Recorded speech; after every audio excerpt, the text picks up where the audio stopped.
Peace worldwide sa mga abangers at bago kong subscribers. Ayan, so, meron tayong tutulungan ngayon, no? So, may gamit sila ng family member nila.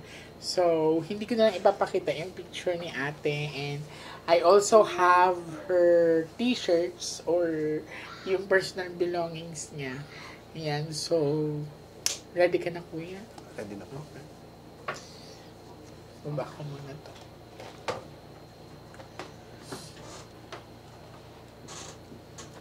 Hindi ito nalabahan. Nalabahan. Pero sige, titignan ko pa rin kung mapipick up ko siya.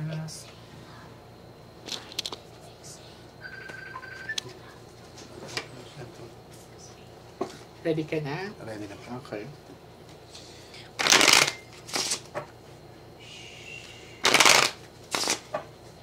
So, sa mga nagtataka, bakit minsan parang hirap ako magsalita kasi may clog nose lang ako, may sipon at ubo ako dahil sa pabago-bago yung panahon. Minsan malamig dito sa kwarto, paglabas mo is sobrang init, so natutuyuan po ako ng pawis sa labas. Kasi madami nagtataka, bakit ano daw? Ganun talagang puso yan.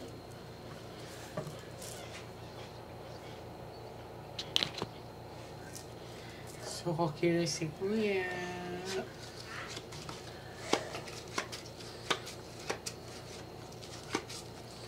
Pick one card po kuya.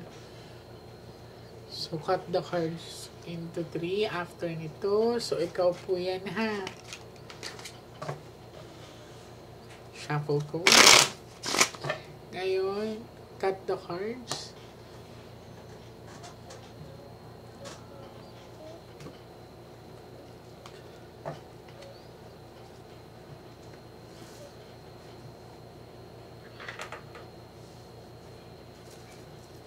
Kuha po ko ngayon, kuya, ng 7 cards of total. Lagay niyo po dito. Huwag po kayo magmadali, ha?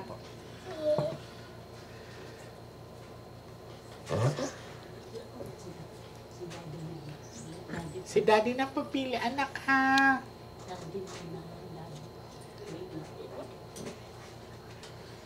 Pag may queen po dito, dad, si ate na to, ha? So, ikaw po ito. King of Time. Art, love. Ito na siya.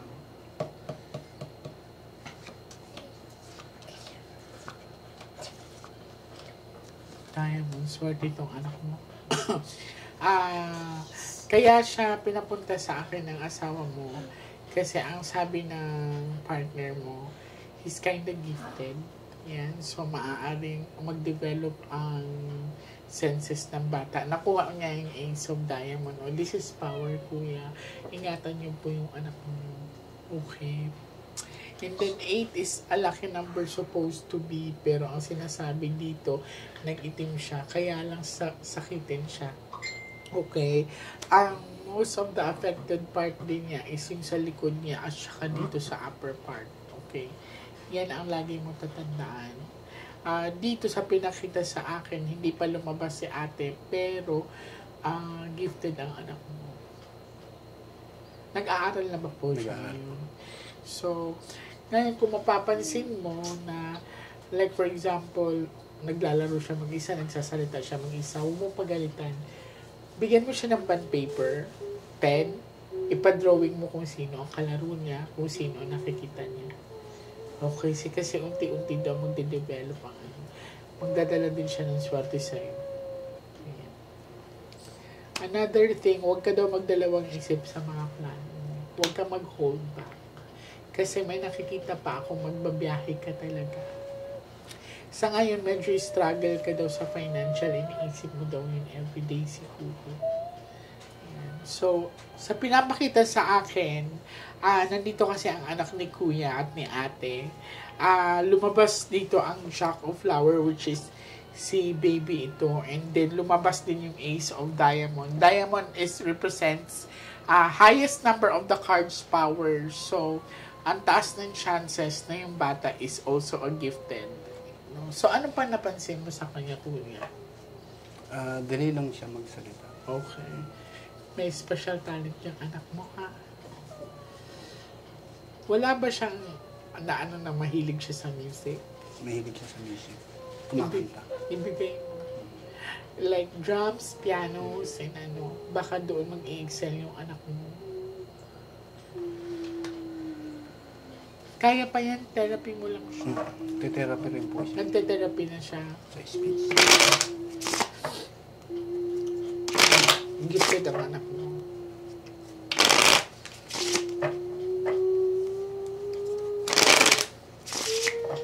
Pogi niyan.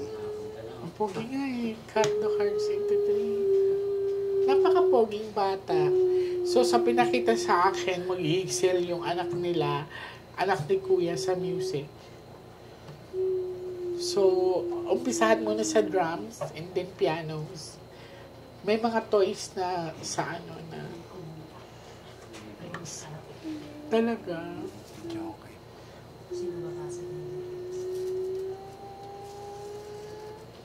Pero may kumakanta sa inyong dalawa ni ate or siya lang? Kantang ano lang. Okay. So, nasa kanya. Kuha ka ng 9 cards of total.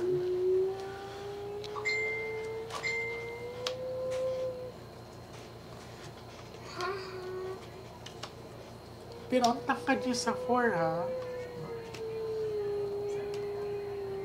Sa bagay matangkad si Kuya, eh.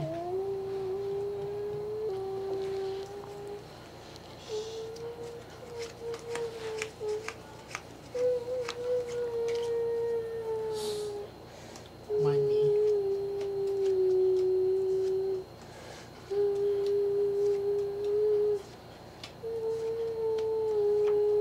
Tingnan mo, walang tao dito. So, sa pinapakita dito, Kuya, this is a representation of decision making 50-50.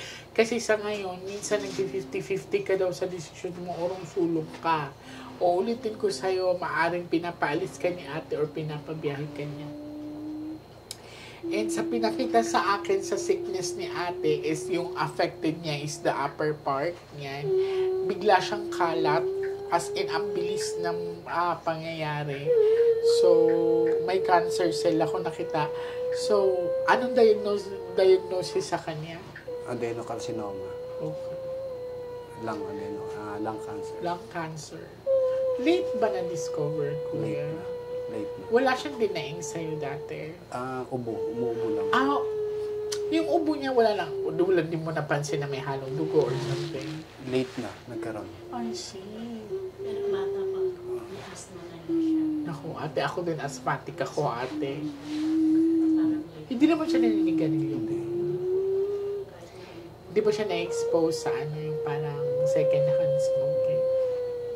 So, eto sa pinakita nga sa akin, it's upper part ang affected ni ate and ang mabilis. So, cancer cells. So, cancer of the lungs, no? Yan. So, sa pinakita sa akin, sinasabi sa'yo, Kuya, na huwag ka daw mag 50-50 sa decision making.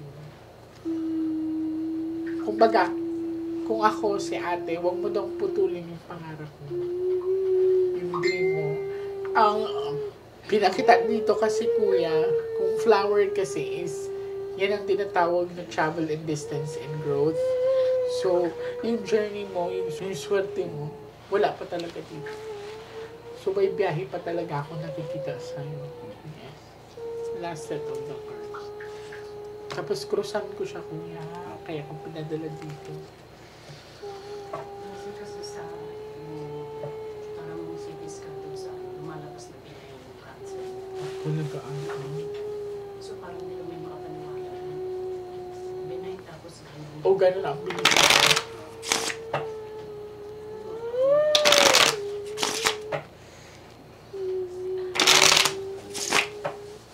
mahilig din siya kami. Cut the cards. Hanging. May isang ganyan. Hahangin siya. Tapos lagi mo siya kakausapin. Kuha ka ng last 12 cards sa total na kayo mo dito.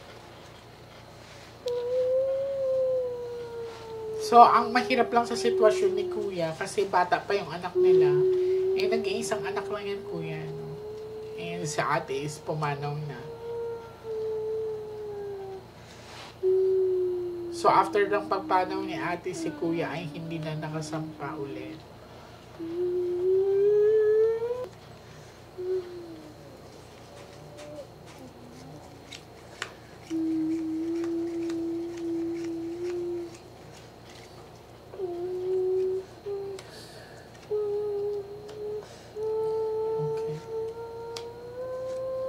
Natatawag mo pa ba yung name niya minsan?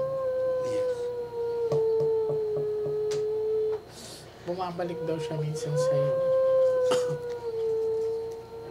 So, narinig niya yung pangalan niya. Okay, so this is Ace of Heart at Peace too.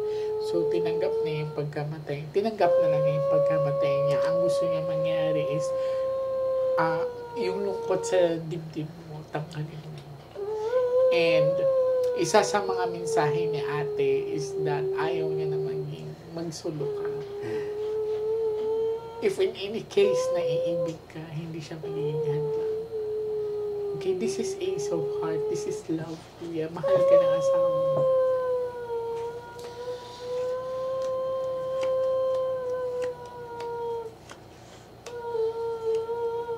Oh, nakuha niya yung success.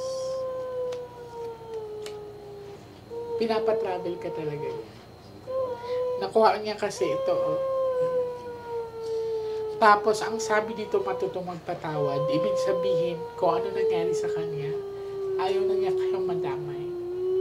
Ayaw niya pang kating pa kasi iniisip niya siguro yung anak niya.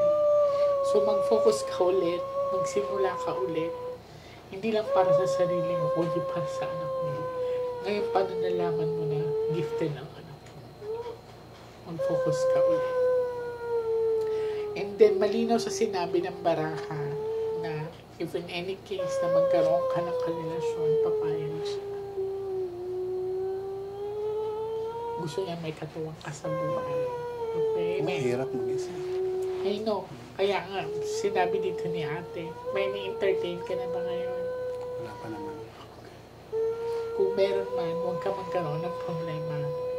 Make sure lang na hindi ka magiging dehado, especially yung anak mo. Kasi, isa sa mga dahilan kung bakit naramdaman ko na pinatingin sa akin yung anak mo para makasiguradong okay siya in the future. Okay. So, ngayon, ate, kuya, dumaan kayo sa simbahan, magsindi ka ng puting kandila. Puti lang, no other color. Okay?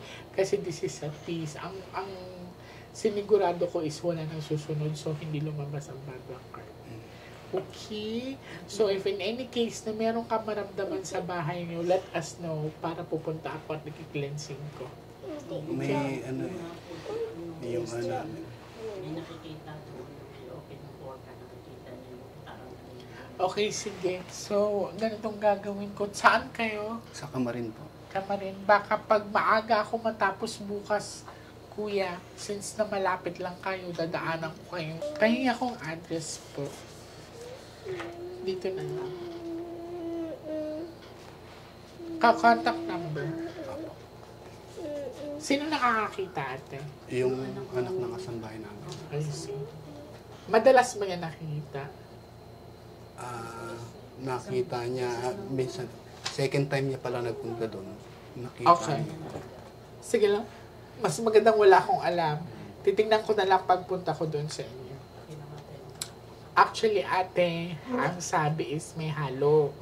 Pero ito, ang inaano ng asawa niya is matutong magpatawad. Kumbaga, kaya nung pupunta ko sa baka there's something in the house, ate. Talaga. Ganun na ganun, pati yung nanay ko rin. Nauna lang yung mother ko. Kailan yung namatay yung mother mo? 2019. Tapos, So after 4 years, si ano.